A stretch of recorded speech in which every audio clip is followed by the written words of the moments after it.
миналата година, малко преди Коледа, приключихме отношения с клиентите. Проектът уж беше готов, но аз нямах абсолютно никакво удовлетворение от това, което съм направила. Колко е вярно това от 0 до 10? Нямах никакво удовлетворение от това, което съм направила. 0 не е вярно, 10 да, това е.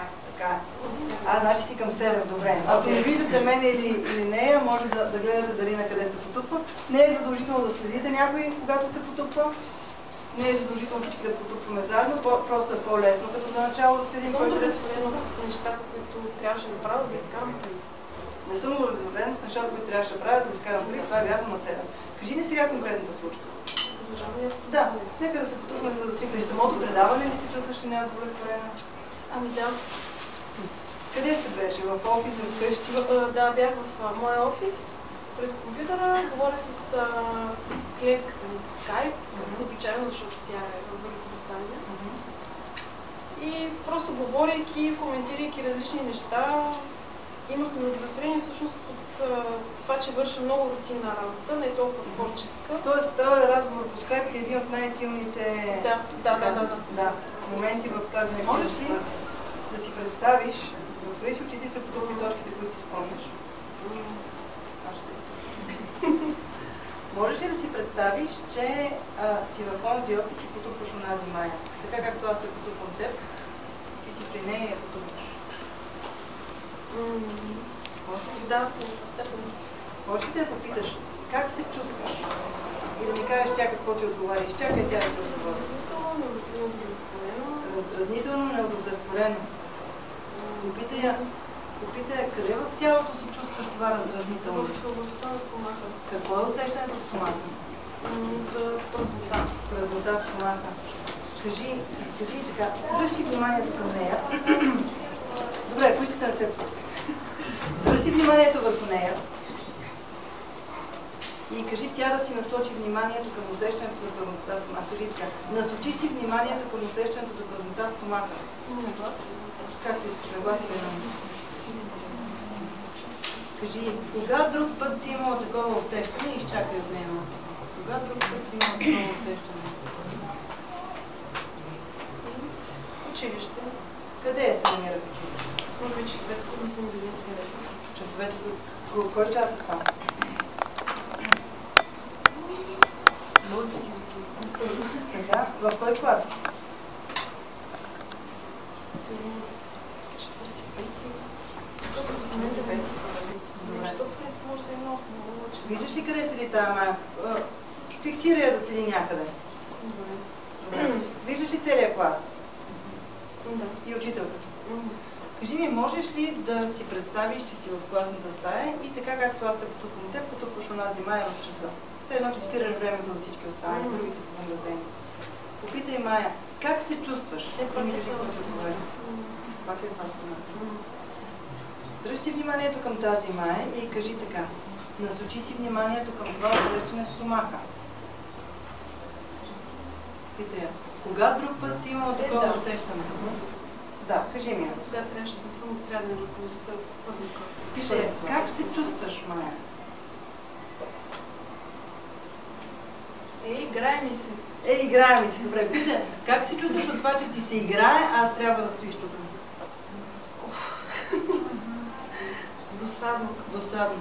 Питай, къде в тялото си усещаш това досадно? Към пелезове и стомаха. Стомаха и бедра. Питай какво е усещането в тялото, в стомаха и бедра. Какво усеща там? Различни. Значи, дръж си вниманието към нея и пак се абстрахирай, все едно, че друг човек. Все едно, че не знаеш нищо за нея.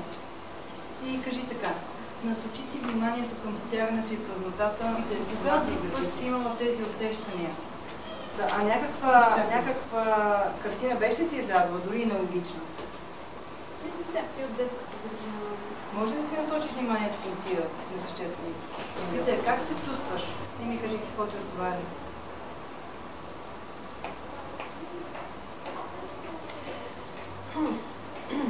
Абе, не иска да е там, където е. Не иска да е там, където е. Питай, как се чувстваш от това, че си тук, където не искаш да бъдеш? Какво изпитваш? Страх. Питай, къде в тялото си чувстваш този страх? Не кажи какво ти отговаря. Ако сте може. Вие какво усещате някакъв образ, дори нелогичен? Пак са такива детските, Например? Аз, тия деца, ето виждат децата. Нали, децата, обаче нямам повече детайли там. Но имаш майка, която е на децата. Питай как се чувстваш. Несигурност. Можеш ли сега да продължаваш да я потупваш и да й кажеш, тя да каже страх, несигурност, тя да го казва. Кажи. И ти го повтаря в нейния име. Страх, несигурност на челото. Другата настива отзад. Това е задната част на главата. Не врата, а главата. И остани в тази ситуация, в която тази Майя е в леглоцето и изпитва страх и несигурност. Може ли си представиш, че си на нейно място? Ти си тази Майя в леглоцето. По-хубаво се прави с затворени очи. Определяме къде чувстваме в тялото си тая емоция и си позволяваме да я изпитаме колкото може по-силно, по-осезаемо, по-наситено. И даже да я преувеличим над това, което можем да я изпитаме. Все едно и казваме, айде да видим колко по-силно може да стане. Вниманието ни е към емоцията, към преувеличаването и към усещането и в тялото.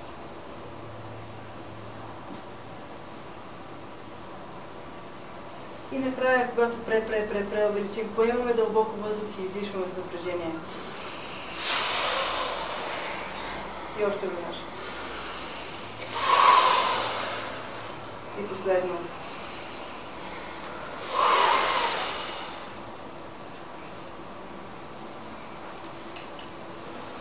И си освободете. Аз ще продължа тук. И ни кажи дали си представяш тая Майя в леглоцето.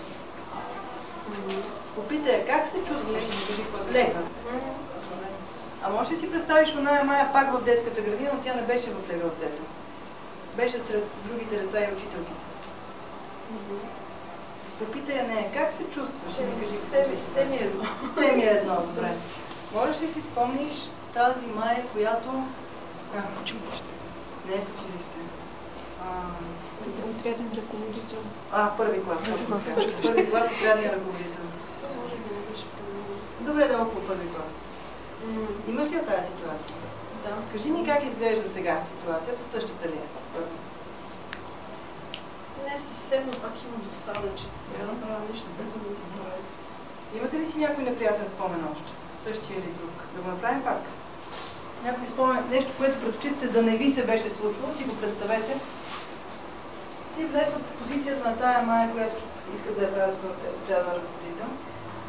Определете негативна емоция, възможно най-силната негативна емоция и как се чувства в тялото си.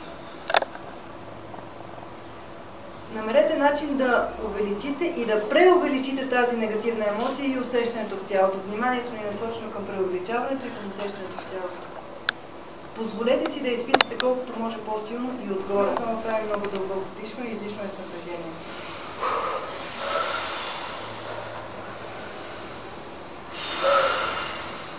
И последно.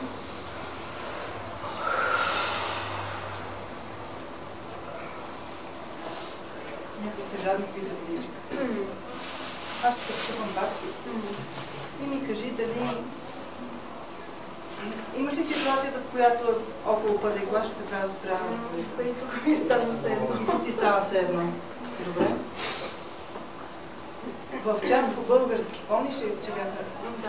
В част по български. Виждаш ли там онази Майя в част по български? Попитай, как се чувстваш?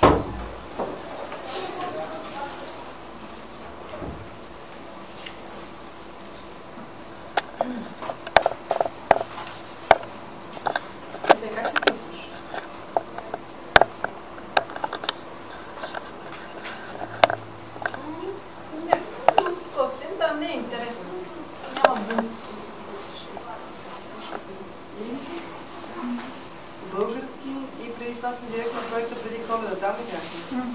Да. Можеш ли да си спомниш в проекта преди Коледа, ти говориш по скайп с твоята клиентка? Как я виждаш тази ситуация? По същия начин ли?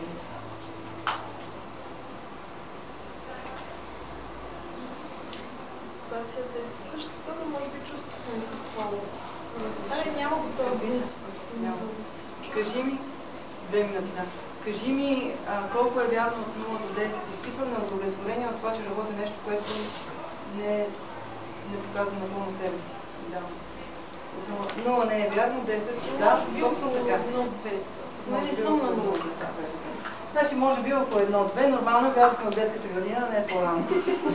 Можеше и по-рано, нормално. Това, което направихме е пренареждане на матрицата с тест. Нормално е да влезем и до по-ранни, до бебешки, до вътреутробни изживявания, в които също да се освободи, да се отработи.